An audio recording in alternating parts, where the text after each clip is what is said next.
A God Buys Us Cheeseburgers, Chapter 15. The next afternoon, June 14th, 7 days before the solstice, our train rolled into Denver. We hadn't eaten since the night before in the dining car somewhere in Kansas. We hadn't taken a shower since Half-Blood Hill, and I was sure that was obvious. "Let's try to contact Chiron," Annabeth said. "I want to tell him about your talk with the river spirit." "We can't use phones, right?" "I'm not talking about phones." We wandered through downtown for about half an hour, though I wasn't sure what Annabeth was looking for. The air was dry and hot, which felt weird after the humidity of St. Louis. Everywhere we turned, the Rocky Mountains seemed to be staring at me, like a tidal wave about to crash into the city. Finally, we found an empty do-it-yourself car wash. We veered toward the stall farthest from the street, keeping our eyes open for patrol cars. We were 3 adolescents hanging out at a car wash without a car. Any cop worth his donuts would figure out we were up to no good. "What exactly are we doing?" I asked as Grover took out the spray gun. "It's 75 cents, he grumbled. "I've only got 2 quarters left. Annabeth?" "Don't look at me," she said. "The dining car wiped me out." I fished out my last bit of change and passed Grover a quarter, which left me 2 nickels and 1 drachma from Medusa's place. "Excellent," Grover said. "We could do it with a spray bottle, of course, but the connection isn't as good, and my arm gets tired of pumping." "What are you talking about?" He fed in the quarters and set the knob to fine mist. "IMing. Instant messaging?" "Iris messaging," Annabeth corrected. "The rainbow goddess Iris carries messages for the gods. If you know how to ask and she's not too busy, she'll do the same for half-bloods." "You summoned the goddess with a spray gun?" Grover pointed the nozzle in the air and water hissed out in a thick white mist. "Unless you know an easier way to make a rainbow." Sure enough, late afternoon light filtered through the vapor and broke into colors. Annabeth held her palm out to me. "Drachma, please." I handed it over. She raised the coin over her head. "Oh, goddess, accept our offering." She threw the drachma into the rainbow. It disappeared in a golden shimmer. "Half-Blood Hill," Annabeth requested. For a moment, nothing happened. Then I was looking through the mist at Strawberry Fields and the Long Island Sound in the distance. We seemed to be on the porch of the big house. Standing with his back to us at the railing was a sandy-haired guy in shorts and an orange tank top. He was holding a bronze sword and seemed to be staring intently at something down in the meadow. "Luke," I called. He turned, his eyes wide. I could swear he was standing 3 feet in front of me through a screen of mist, except I could only see the part of him that appeared in the rainbow. "Percy!" His scarred face broke into a grin. "Is that Annabeth too? Thank the gods! Are you guys okay?" "We're, fine," Annabeth stammered. She was madly straightening her dirty t-shirt, trying to comb the loose hair out of her face. "We thought Chiron, he's down at the cabins." Luke's smile faded. "We're having some issues with the campers. Listen, is everything cool with you? Is Grover all right?" "I'm right here," Grover called. He held the nozzle out to one side and stepped into Luke's line of vision. "What kind of issues?" Just then, a big Lincoln Continental pulled into the car wash with its stereo turned to maximum hip-hop. As the car slid into the next stall, the bass from the subwoofers vibrated so much it shook the pavement. Chiron had to... "What's that noise?" Luke yelled. "I'll take care of it," Annabeth yelled back, looking very relieved to have an excuse to get out of sight. "Grover, come on." "What?" Grover said. "But..." "Give Percy the nozzle and come on," she ordered. Grover muttered something about girls being harder to understand than the oracle at Delphi. Then he handed me the spray gun and followed Annabeth. I readjusted the hose so I could keep the rainbow going and still see Luke. "Chiron had to break up a fight," Luke shouted to me over the music. "Things are pretty tense here, Percy." "Word leaked out about the Zeus-Poseidon standoff. We're still not sure how. Probably the same scumbag who summoned the Hellhound. Now the campers are starting to take sides. It's shaping up like the Trojan War all over again. Aphrodite, Ares, and Apollo are backing Poseidon more or less. Athena is backing Zeus. I shuddered to think that Clarice's cabin would ever be on my dad's side for anything. In the next stall, I heard Annabeth and some guy arguing with each other. Then the music's volume decreased drastically. "So what's your status?" Luke asked me. "Kyron will be sorry he missed you." He told them pretty much everything, including my dreams. It felt so good to see him, to feel like I was back at camp, even for a few minutes, that I didn't realize how long I had talked until the beeper went off on the spray machine, and realized I only had one more minute before the water shut off. "I wish I could be there," Luke told me. "We can't help much from here. I'm afraid, but listen." It had to be Hades who took the Master Bolt. He was there at Olympus at the winter solstice. I was chaperoning a field trip and we saw him. "But Chiron said the gods can't take each other's magic items directly." "That's true," Luke said, looking troubled. "Still, Hades has the Helm of Darkness.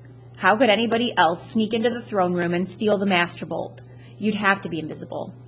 We were both silent until Luke seemed to realize what he'd said. "Oh, hey," he protested. "I didn't mean Annabeth. She and I have known each other forever. She would never, she's like a little sister to me." I wonder if Annabeth would like that description. In the stall next to us, the music stopped completely. A man screamed in terror, car doors slammed, and the Lincoln peeled out of the car wash. "You'd better go see what that was," Luke said. "Listen, are you wearing the flying shoes? I'll feel better if I know they've done you some good." "Oh, yeah." I tried not to sound like a guilty liar. "Yeah, they've come in handy." "Really?" He grinned. "They fit and everything?" The water shut off. The mist started to evaporate. "Well, take care of yourself out there in Denver," Luke called, his voice getting fainter. "And tell Grover it'll be better this time. Nobody will get turned into a pine tree if he just—" But the mist was gone, and Luke's image faded to nothing. I was alone in a wet, empty car wash stall. Annabeth and Grover came around the corner, laughing, but stopped when they saw my face. Annabeth's smile faded. "What happened, Percy? What did Luke say?" "Not much," I lied, my stomach feeling as empty as a big 3 cabin. "Come on, let's find some dinner." A few minutes later, we were sitting at a booth in a gleaming chrome diner. All around us, families were eating burgers and drinking malts and sodas. Finally, the waitress came over. She raised her eyebrows skeptically. "Well?" I said, "We, want to order dinner. You kids have money to pay for it?" Grover's lower lip quivered. I was afraid he would start bleeding, or worse, start eating the linoleum. Annabeth looked ready to pass out from hunger. I was trying to think up a sob story for the waitress when a rumble shook the whole building. A motorcycle the size of a baby elephant had pulled up to the curb. All conversation in the diner stopped. The motorcycle's headlight glared red. Its gas tank had flames painted on it, and a shotgun holster riveted to either side, complete with shotguns. The seat was leather, but leather that looked like, Caucasian human skin. The guy on the bike would have made pro wrestlers run for mama. He was dressed in a red muscle shirt and black jeans and a black leather duster with a hunting knife strapped to his thigh. He wore red wraparound shades, and he had the cruelest, most brutal face I'd ever seen. Handsome, I guess, but wicked, with an oily black crew cut and cheeks that were scarred from many, many fights. The weird thing was, I felt like I'd seen his face somewhere before. As he walked into the diner, a hot, dry wind blew through the place. All the people rose as if they were hypnotized, but the biker waved his hand dismissively, and they all sat down again. Everybody went back to their conversations. The waitress blinked, as if somebody had just pressed the rewind button on her brain. She asked us again, "You kids have money to pay for it?" The biker said, "It's on me." He slid into our booth, which was way too small for him, and crowded Annabeth against the window. He looked up at the waitress, who was gaping at him, and said, "Are you still here?" He pointed at her, and she stiffened. She turned as if she'd been spun around, then marched back toward the kitchen. The biker looked at me. I couldn't see his eyes behind the red shades, but bad feelings started boiling in my stomach. Anger, resentment, bitterness. I wanted to hit a wall. I wanted to pick a fight with somebody. Who did this guy think he was? He gave me a wicked grin. "So you're old Seaweed's kid, huh?" I should have been surprised or scared, but instead I felt like I was looking at my stepdad, Gabe. I wanted to rip this guy's head off. "What's it to you?" Annabeth's eyes flashed me a warning. "Percy, this is—" The biker raised his hand. "It's okay," he said. I don't mind a little attitude, long as you remember who's the boss. You know who I am, little cousin? Then it struck me why this guy looked familiar. He had the same vicious sneer as some of the kids at Camp Half-Blood, the ones from Cabin 5. You're Clarissa's dad, I said. Ares, god of war. Ares grinned and took off his shades.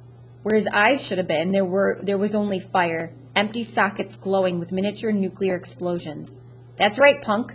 I heard you broke Clarissa's spear. She was asking for it. Probably. That's cool. I don't fight my kids' fights, you know. What I'm here for, I heard you were in town. I got a little proposition for you. The waitress came back with heaping trays of food. Cheeseburgers, fries, onion rings, and chocolate shakes. Ares handed her a few gold drachmas. She looked nervously at the coins. But these aren't... Ares pulled out his huge knife and started cleaning his fingernails. Problem, sweetheart? The waitress swallowed, then left with the gold. You can't do that, I told Ares. You can't just threaten people with a knife. Ares laughed. Are you kidding? I love this country. Best place since Sparta. Don't you carry a weapon, punk? You should. Dangerous world out there. Which brings me to my proposition. I need you to do me a favor. What favor could I do for a god? Something a god doesn't have time to do himself. It's nothing much. I left my shield at an abandoned water park here in town. I was going on a little date night with my girlfriend. We were interrupted. I left my shield behind. I want you to fetch it for me. Why don't you go back and get it yourself? The fire in his eye sockets glowed a little hotter. Why don't I turn you into a prairie dog and run you over with my Harley? Because I don't feel like it. A god is giving you an opportunity to prove yourself, Percy Jackson. Will you prove yourself a coward? He leaned forward. Or maybe you only fight when there's a river to dive into, so your daddy can protect you. I wanted to punch this guy, but somehow I knew he was waiting for that. Ares' power was causing my anger. He'd love it if I attacked. I didn't want to give him the satisfaction. We're not interested, I said. We've already got a quest. Ares' fiery eyes made me see things I didn't want to see. Blood and smoke and corpses on the battlefield. I know all about your quest, punk. When that item was first stolen, Zeus sent his best out looking for it. Apollo, Athena, Artemis, and me, naturally. If I couldn't sniff out a weapon that powerful, he licked his lips as if the very thought of the master bolt made him hungry. Well, if I couldn't find it, you got no hope. Nevertheless, I'm trying to give you the benefit of the doubt. Your dad and I go way back. After all, I'm the one who told him my suspicions about old corpse breath. You told him Hades stole the bolt? Sure, framing somebody to start a war. Oldest trick in the book. I recognized it immediately. In a way, you got me to thank for your little quest. Thanks, I grumbled. Hey, I'm a generous guy. Just do my little job and I'll help you on your way. I'll arrange a ride west for you and your friends. We're doing fine on our own. Yeah, right. No money, no wheels, no clue what you're up against. Help me out and maybe I'll tell you something you need to know. Something about your mom. My mom? He grinned. That got your attention. The water park is a mile west on Delancey. You can't miss it. Look for the Tunnel of Love ride. What interrupted your date? I asked. Something scare you off? Ares bared his teeth, but I'd seen his threatening look before on Clarice. There was something false about it, almost like he was nervous. You're lucky you met me, punk, and not one of the other Olympians. They're not as forgiving of rudeness as I am. I'll meet you back here when you're done. Don't disappoint me. After that, I must have fainted or fallen into a trance, because when I opened my eyes again, Ares was gone. I might have thought the conversation had been a dream, but Annabeth and Grover's expressions told me otherwise. Not good, Grover said. Ares sought you out, Percy. This is not good. I stared out the window. The motorcycle had disappeared. Did Ares really know something about my mom, or was he just playing with me? Now that he was gone, all the anger had drained out of me. I realized Ares must love to mess with people's emotions. That was his power, cranking up the passions so badly they clouded your ability to think. It's probably some kind of trick, I said. Forget Ares. Let's just go. We can't, Annabeth said. Look, I hate Ares as much as anybody, but you don't ignore the gods unless you want serious bad fortune. He wasn't kidding about turning you into a rodent. I looked down at my cheeseburger, which suddenly didn't seem so appetizing. Why does he need us? Maybe it's a problem that requires brains, Annabeth said. Aries has strength, that's all he has. Even strength has to bow to wisdom sometimes. But this water park, he acted almost scared. What would make a war god run away like that? Annabeth and Grover glanced nervously at each other. Annabeth said, I'm afraid we'll have to find out. The sun was sinking behind the mountains by the time we found the water park. Judging from the sign, it once had been called Waterland, but now some of the letters were smashed out, so it read Wat, R-A-D. The main gate was padlocked and topped with barbed wire. Inside, huge dry water slides and tubes and pipes curled everywhere, leading to empty pools. Old tickets and advertisements fluttered around the asphalt. With night coming on, the place looked sad and creepy. If Aries brings his girlfriend here for a date, I said, staring up at the barbed wire, I'd hate to see what she looks like. Percy, Annabeth warned, be more respectful. Why? I thought you hated Aries. He's still a god, and his girlfriend is very temperamental. You don't want to insult her looks, Grover added. Who is she, Echidna? No, Aphrodite, Grover said a little dreamily. Goddess of love. I thought she was married to somebody, I said. Hephaestus. What's your point? He asked. Oh, I suddenly felt the need to change the subject. So how do we get in? Maya! Grover's shoes sprouted wings. He flew over the fence, did an unintended somersault in midair, then stumbled to a landing on the opposite side. He dusted off his jeans as if he'd planned the whole thing. You guys coming?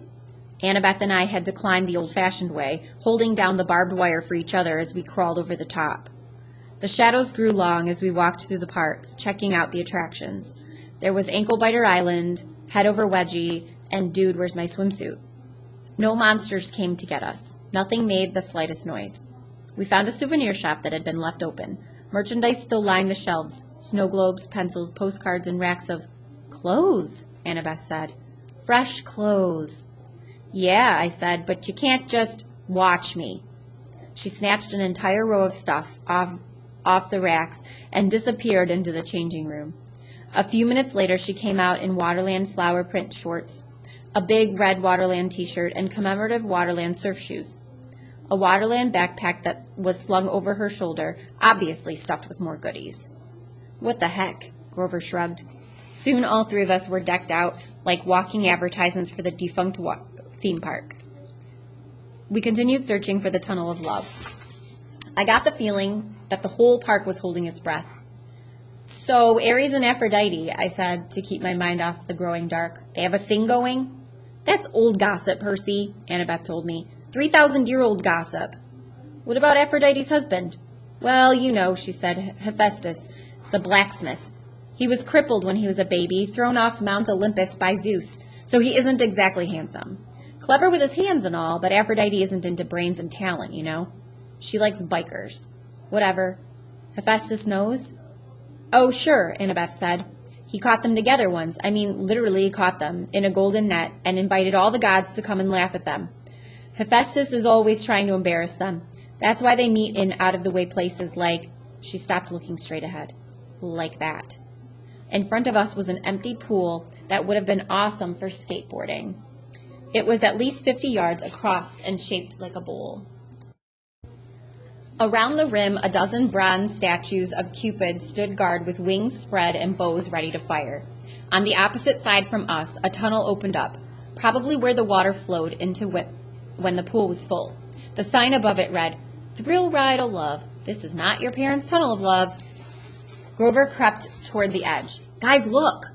Marooned at the bottom of the pool was a pink and white two-seater boat with a canopy over the top and little hearts painted all over it. In the left seat, glinting in the fading light, was Ares' shield, a polished circle of bronze. This is too easy, I said. So we just walk down there and get it? Annabeth ran her fingers along the base of the nearest Cupid statue. There's a Greek letter carved here, she said. Edda, I wonder... Grover, I said, you smell any monsters? He sniffed the wind. Nothing. Nothing like in the arch and you didn't smell Echidna nothing? Or really nothing? Grover looked hurt. I told you that was underground. Okay, I'm sorry. I took a deep breath. I'm going down there. I'll go with you. Grover didn't sound too enthusiastic, but I got the feeling he was trying to make up for what had happened in St. Louis. No, I told him. I want you to stay up top with the flying shoes. You're the Red Baron, a flying ace, remember? I'll be counting on you for backup in case something goes wrong. Grover puffed up his chest a little. Sure, but what could go wrong? I don't know, just a feeling. Annabeth, come with me. Are you kidding? She looked at me as if I'd just dropped from the moon. Her cheeks were bright red. What's the problem now? I demanded. Me go with you to the thrill ride of love? How embarrassing is that? What if somebody saw me? Who's going to see you? But my face was burning now, too. Leave it to a girl to make everything complicated. Fine, I told her. I'll do it myself. But when I started down the side of the pool, she followed me, muttering about how boys always messed things up. We reached the boat. The shield was propped on one seat, and next to it was a lady's silk scarf.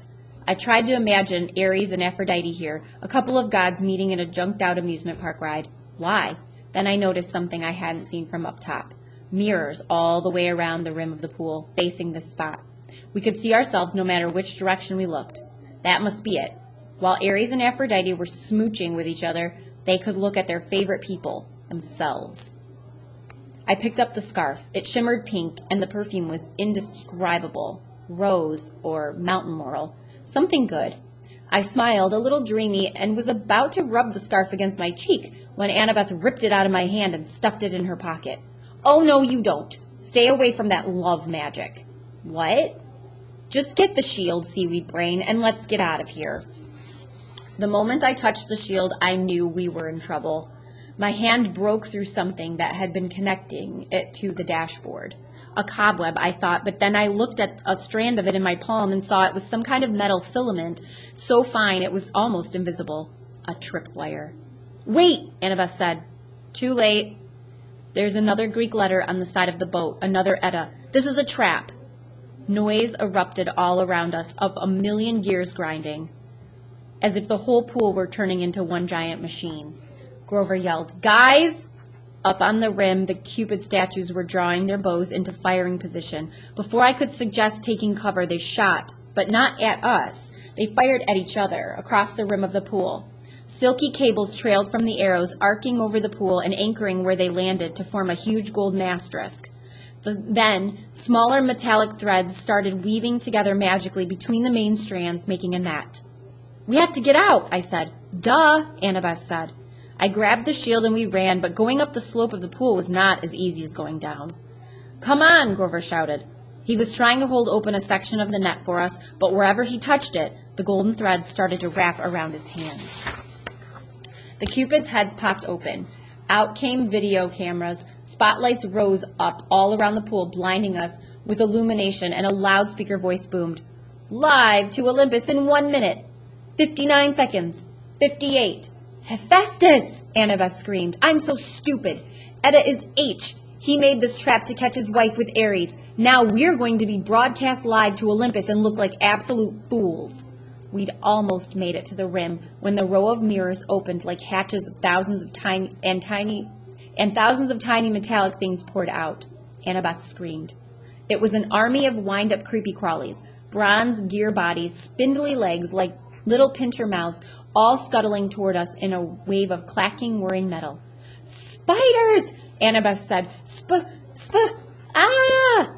I'd never seen her like this before. She fell backward in terror and almost got overwhelmed by the spider robots before I pulled her up and dragged her back toward the boat.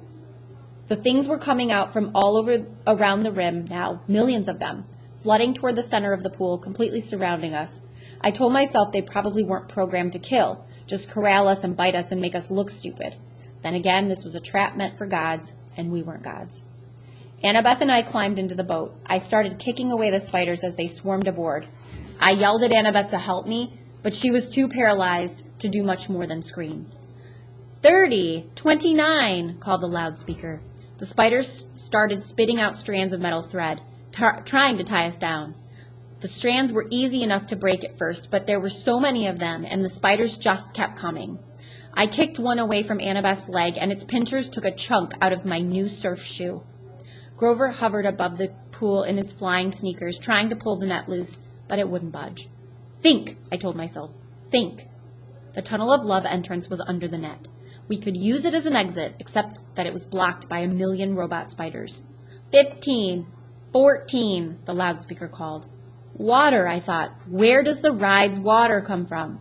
Then I saw them, huge water pipes behind the mirrors where the spiders had come from, and up above the net next to one of the cupids, a glass-windowed booth that must be the controller's station. Grover, I yelled, get into that booth. Find the on switch. But do it. It was a crazy hope, but it was our only chance. The spiders were all over the prow of the boat now. Annabeth was screaming her head off. I had to get us out of there. Grover was in the controller's booth now, slamming away at the buttons. 5, 4. Grover looked at me hopelessly, raising his hands. He was letting me know that he'd pushed every button, but still nothing was happening. I closed my eyes and thought about waves, rushing water, the Mississippi River. I felt a familiar tug in my gut. I tried to imagine that I was dragging the ocean all the way to Denver. 2, 1, 0. Water exploded out of the pipes. It roared into the pool, sweeping away the spiders. I pulled Annabeth into the seat next to me and fastened her seatbelt just as the tidal wave slammed into our boat. Over the top, whisking the spiders away and dousing us completely, but not capsizing us. The boat turned, lifted in the flood, and spun in circles around the whirlpool.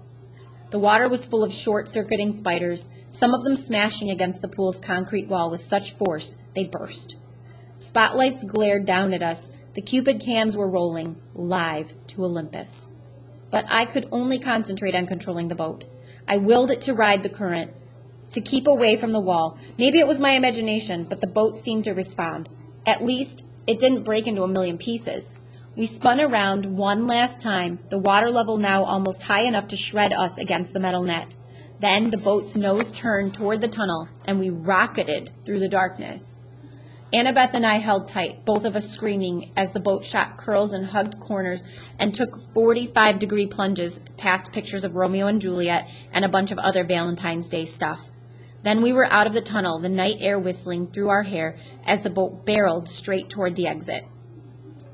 If the ride had been in working order, we would have sailed off a ramp between the Golden Gates of Love and splashed down safely in the exit pool. But there was a problem. The gates of love were chained. 2 boats that had been washed out of the tunnel before us were now piled against the barricade, one submerged, the other cracked in half.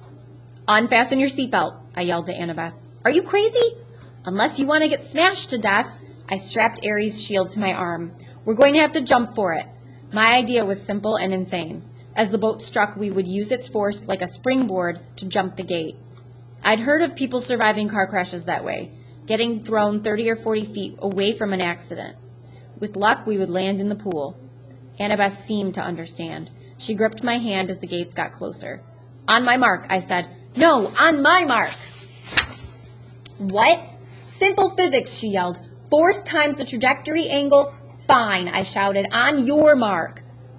She hesitated, then yelled. Now! Crack.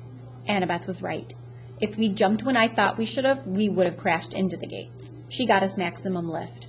Unfortunately, that was a little more than we needed. Our boat smashed into the pileup and we were thrown into the air, straight over the gates, over the pool, and down toward solid asphalt. Something grabbed me from behind.